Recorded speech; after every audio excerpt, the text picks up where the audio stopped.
Topping news, 2022 expected to be a transformational year for the Nassau Cruise Port, having cleared the hurdle of raising about $244 million for debt financing.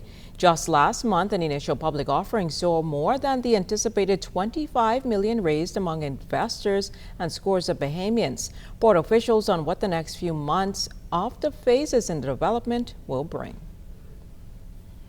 What you'll find over the next month or two is this temporary arrivals building that we have right here, which is, essentially just a metal structure. That has to get relocated in order to accommodate the additional construction, because we're actually starting in the east and then moving west.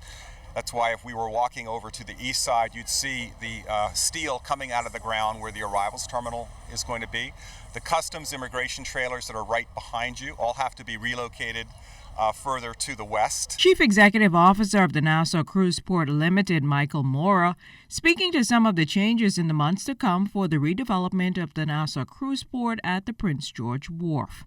But those are not the only changes to come before completion of the multi-million-dollar transformation is complete.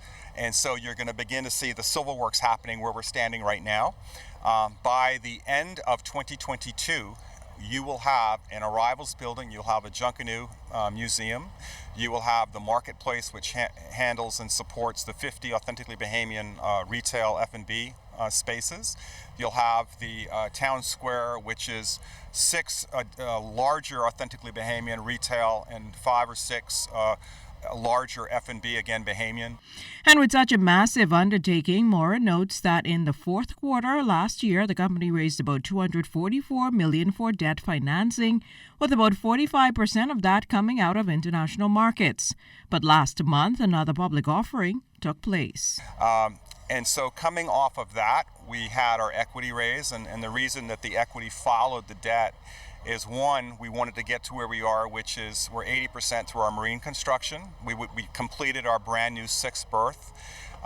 We have made improvements. We've extended berth number 1 to handle an Oasis as well. So we have the capacity today of handling 3 Oasis class ships and 3 Dream class ships, which takes our potential passenger capacity on any given day to over 30,000 passengers.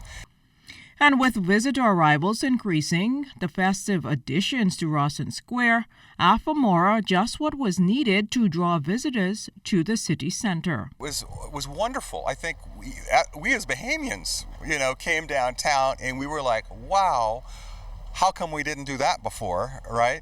And so I think that's wonderful. I think it needs to continue. What we've also done is the music that you hear in Rawson Square, we are the ones that pay for that. Okay, and that's designed to try to pull people out of the port and get them into Bay Street and shopping and experiencing our neighborhood. If you missed anything, we've got you covered. Subscribe to our ZNS Network YouTube channel and follow us on our social media platforms, Facebook, Instagram, and Twitter for breaking news, live event coverage, web exclusives, and much more.